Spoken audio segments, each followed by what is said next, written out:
ఈ షార్ట్ లో మనం ఒక బ్రిడ్జ్ గురించి తెలుసుకోబోతున్నాం. ఈ బ్రిడ్జ్ కట్టడానికి ముందు అందరూ సాధ్యపడదన్నారు. అసలు ఇక్కడ బ్రిడ్జ్ ఎవరికయ్యా ఉపయోగం అన్నారు. కానీ అదే బ్రిడ్జ్ పడిన తర్వాత ఎన్నో ప్రమాదాలను ఆపి రికార్డ్స్ నమోదు చేసిన బ్రిడ్జ్ ఇది. అదే చినాబ్ రైల్వే బ్రిడ్జ్. జమ్మూ కాశ్మీర్ లోని రియాసీ జిల్లాలో చినాబ్ నదిపై నిర్మితమైన ఒక వంతెన ఉంది. దాని పేరే చినాబ్ రైల్వే బ్రిడ్జ్. ప్రపంచంలోనే అత్యంత ఎత్తైన రైల్వే వంతెనగా గుర్తింపు పొందిన ఈ నిర్మాణం భారత రైల్వేల ఇంజనీరింగ్ పరాక్రమానికి చిహ్నం అని చెప్పుకోవచ్చు. చినాబ్ వంతెన నది గర్భం నుంచి 359 మీటర్లు అంటే 1178 అడుగుల ఎత్తులో ఉంది. ఇది ప్యారిస్ ఈఫిల్ టవర్ కంటే 35 మీటర్లు ఎక్కువ. ప్యారిస్ ఈఫిల్ టవర్ 324 మీటర్లు. ఈ వంతెన 1315 మీటర్ల పొడవు కలిగి స్టీల్ ఆర్చ్ డిజైన్ తో నిర్మించారు.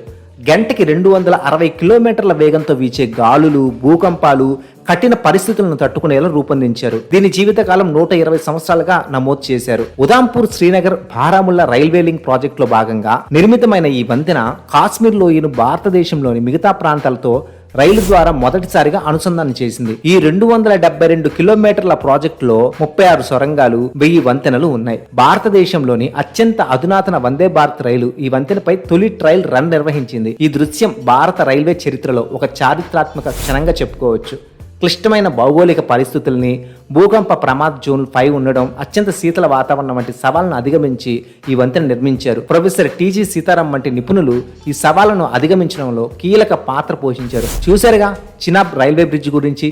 చినాబ్ రైల్వే బ్రిడ్జ్ గురించి మరిన్ని ఆసక్తికరమైన విషయాలు తెలుసుకోవడానికి ఈ ఛానల్ని వెంటనే సబ్స్క్రైబ్ చేసుకోండి. ఈ షార్ట్ మీకు నచ్చినట్టయితే లైక్ చేయండి, కామెంట్ చేయండి, షేర్ చేయండి అండ్ సబ్స్క్రైబ్ చేసుకోవడం మర్చిపోకండి.